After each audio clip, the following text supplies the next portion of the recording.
ক্ষমতায় গেলে আইনশৃঙ্খলা রক্ষায় কঠোর হবে বিএনপি, ছাড় পাবে না কর্মীরাও, বললেন তারেক রহমান।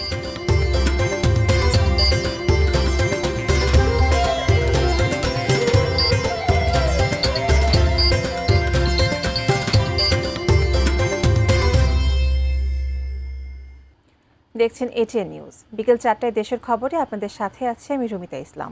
এতক্ষণ শুনছিলেন নাসির সিনট্যাক্স অ্যালুমিনিয়ামের সৌজন্যে সংবাদ শিরোনাম। এবারে জানাবো পুরো খবর, আর শুরুতেই বেলামের সৌজন্যে জাতীয় নির্বাচন ও গণভোটের খবর।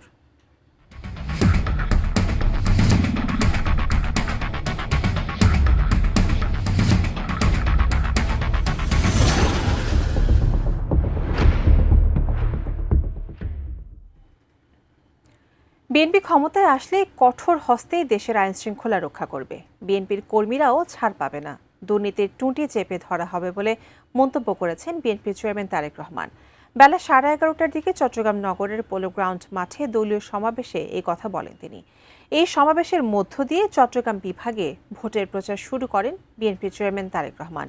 বিএনপি সরকার গঠন করলে চট্টগ্রামকে বাণিজ্যিক রাজধানীতে বাস্তবায়ন করবে বলে জানান বিএনপির চেয়ারম্যান তারেক রহমান। ভোটার অধিকার এবং গণতান্ত্রিক অধিকার রক্ষার জন্য ঐক্যবদ্ধ হওয়ার গুরুত্ব উল্লেখ করে তিনি বলেন, দেশের মানুষ পরিবর্তন চেয়েছে, যে পরিবর্তন নিরাপত্তা দেবে, শিক্ষা ব্যবস্থা নিশ্চিত করবে, চিকিৎসা নিশ্চিত করবে, রাজনৈতিক অধিকার দেবে। যেখানে গ্রামের নারীদের কাছে গ্রামের সেটি হলো দুর্নীতি। যে কোনো মূল্যে আগামী বিএনপি সরকার দুর্নীতির টুটি চেপে ধরবে। অপরাধীর পরিচয় কোনো দল দিয়ে নয়, অপরাধীর পরিচয় সে আইনের দৃষ্টিতে অপরাধী, এবং অপরাধী যেই হোক তার বিরুদ্ধে দেশের আইন অনুযায়ী ব্যবস্থা হবে। কাজেই দুর্নীতি যেই করুক, দুর্নীতি যারাই করুক, তাদের বিরুদ্ধে দেশের আইন একইভাবে প্রযোজ্য হবে। আমরা যেসব পরিকল্পনা গ্রহণ করেছি সেই সব পরিকল্পনার মধ্যে কেউ যদি আইন শৃঙ্খলা ভঙ্গ করে বা দুর্নীতির মাধ্যমে সেগুলিকে বাধাগ্রস্ত করেন, তাদেরকে কোনো ছাড় আমরা দেব না ইনশাআল্লাহ।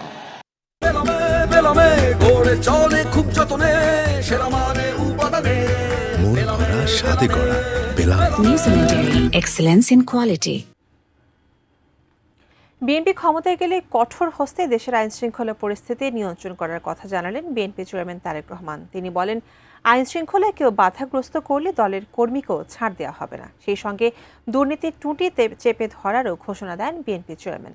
এক্ষেত্রে দলীয় পরিচয় দেখা হবে না। মিরাজুর রাসেলের তোলা ছবিতে চট্টগ্রাম থেকে মনরুল ইসলাম মিন্টুর পাঠানো রিপোর্ট। অর্থনীতির প্রাণকেন্দ্র চট্টগ্রাম বিএনপির জন্য নানা কারণে গুরুত্বপূর্ণ। তাই তো পূর্ণভূমি সিলেটের পর এবারেই 12 আউলিয়ার শহর। এর ওপর 20 বছর পর চট্টগ্রামে তারেক রহমান। তাই বিএনপি নেতাকর্মীদের মধ্যে বাড়তি আবেগ, উচ্ছ্বাস, ভালোবাসা প্রিয় নেতাকে নিয়ে। হোটেল রেডিসন ব্লুতে সকালে তরুণদের সঙ্গে মত বিনিময় শেষ করে তারেক রহমান পোলো গ্রাউন্ড ময়দানে পৌঁছান দুপুর 12:30টার দিকে। এ সময় স্লোগানে মুখরিত হয়ে ওঠে পোলো গ্রাউন্ড ও আশপাশের এলাকা। মঞ্চের পাশে ছিলেন গুম, খুন ও জুলাই 24-এর শহীদ পরিবারের সদস্যরা।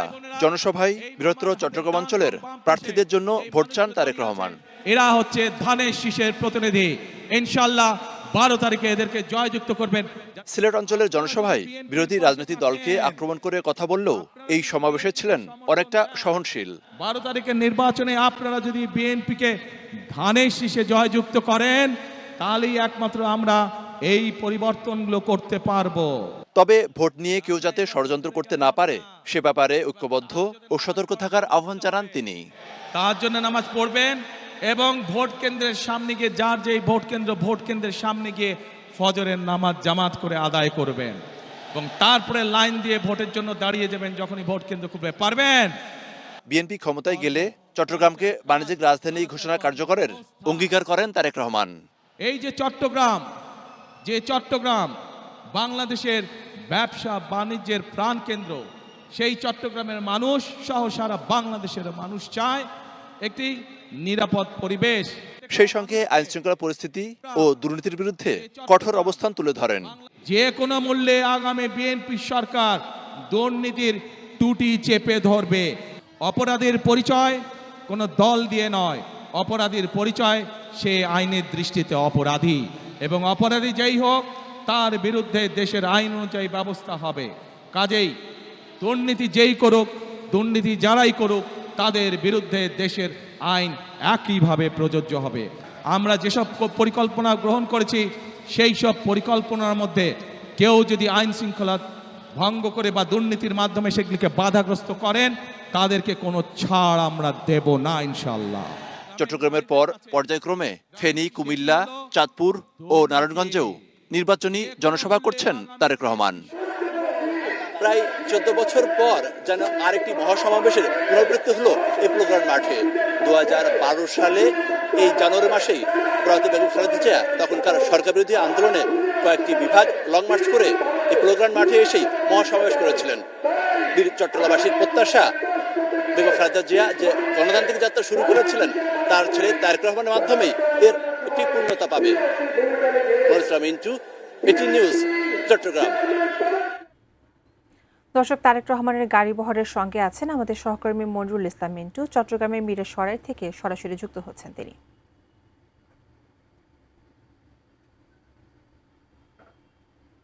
মিন্টু, আপনি তো গাড়ি বহরের সঙ্গে আছেন, আর কতক্ষণ লাগবে জনসভা স্থল যেখানে আছে সেখানে পৌঁছতে?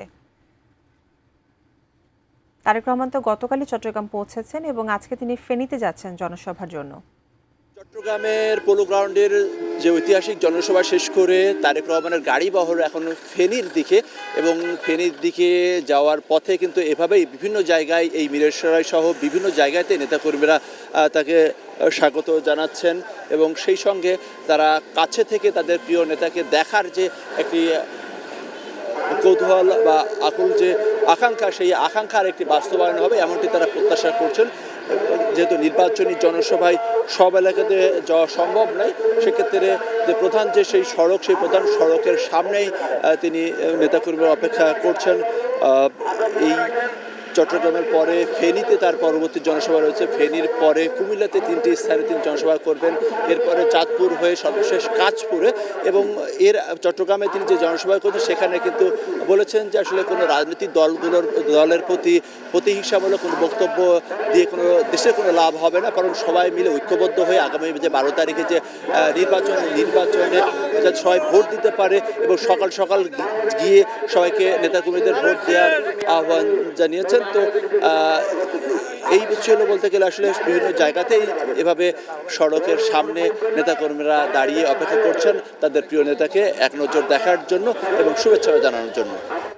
মিন্টু, আপনাকে ধন্যবাদ। দর্শক, চট্টগ্রাম মীরের সরাই থেকে তারেক রহমানের গাড়ি বহরের সর্বশেষ খবর জানাচ্ছিলেন আমাদের সহকর্মী মনরুল ইসলাম মিন্টু। এরই সাথে দেশের খবরই নিচ্ছে একটা বিরতি, ফিরছি একটু পর, সাথেই থাকুন।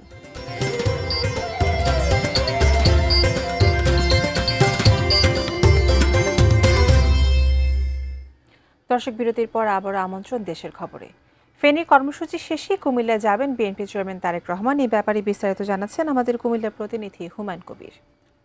গুমতির পাড়ের শহরে দীর্ঘ 2 যুগ পর বিএনপি চেয়ারম্যান তারেক রহমান সফরকে ঘিরে কিন্তু বিএনপির অঙ্গ সংগঠনের সহ কুমিল্লাবাসীর ভিতরে কিন্তু আসলে উৎসাহ, উদ্দীপনা এবং আনন্দ বিরাজ করছে। আমরা যতটুকু দেখেছি যে গত কয়েকদিন ধরে কিন্তু কুমিল্লা সদর আসন সহ 11টি আসনে কিন্তু যারা বিএনপি সমর্থিত নেতাকর্মী রয়েছেন তাদের ভিতরে কিন্তু আনন্দ বিরাজ করছে। তারা দীর্ঘ 24 বছর পর তাদের নেতাকে সরাসরি দেখতে পারবেন, সে সাথে সরাসরি বক্তব্য শুনতে পারবেন এবং তার এই আগমনকে ঘিরে কুমিল্লা জুড়ে কিন্তু বইছে আনন্দের জোয়ার। এবং আমি এই মুহূর্তে আছি কুমিল্লা সদর দক্ষিণ উপজেলা সুয়াকাজি যে ডিগবাজি মাঠ, এখানে কিন্তু সন্ধ্যার পরে কিন্তু তারেক রহমান আসার কথা রয়েছে এবং তিনি এখানে যারা উপস্থিত দলীয় নেতাকর্মী সে সাথে কুমিল্লাবাসী তাদের উদ্দেশ্যে কিন্তু তিনি বক্তব্য রাখবেন বলে আমরা জানতে পেরেছি। তো সব কিছু মিলে যদি বলি যে আসলে এই যে জনসভা, কুমিল্লা জনসভার সকল প্রস্তুতি সম্পন্ন হয়েছে এবং আমরা জানতে পেরেছি যে কুমিল্লার 14 গ্রাম এবং এই সুয়াকাজি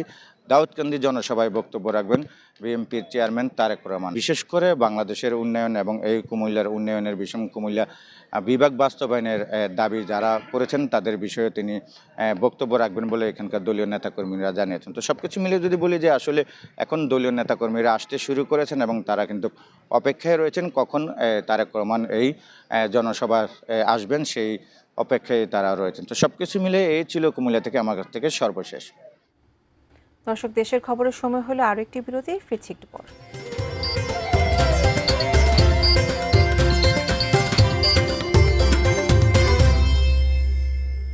দর্শক, বিরতির পর আবার আমন্ত্রণ দেশের খবরে। সরকারি সেচ নীতিমালা বহির্ভূত নালা খননের প্রতিবাদে দিনাজপুরের চিরির বন্দরে মানববন্ধন করেছেন কৃষকরা। দুপুরে চিরির বন্দর উপজেলার ৯ নম্বর ভিআইল ইউনিয়নে এই মানববন্ধন অনুষ্ঠিত হয়। কৃষকদের অভিযোগ, পানি উন্নয়ন বোর্ডের আওতাভুক্ত প্রায় ৮১৬ একর কৃষি জমির ভেতর দিয়ে জোরপূর্বক বিএডিসি কর্তৃপক্ষ নতুন করে বরেন্দ্র সেচ প্রকল্পের নালা খনন করছে। এতে করে জমির ক্ষতি হচ্ছে, ফসল উৎপাদনে ব্যাঘাত ঘটছে। মানববন্ধন থেকে দ্রুত নালা খননের কাজ বন্ধ করে তাদের সঙ্গে আলোচনা করে সমস্যা সমাধানের দাবি জানান কৃষকরা।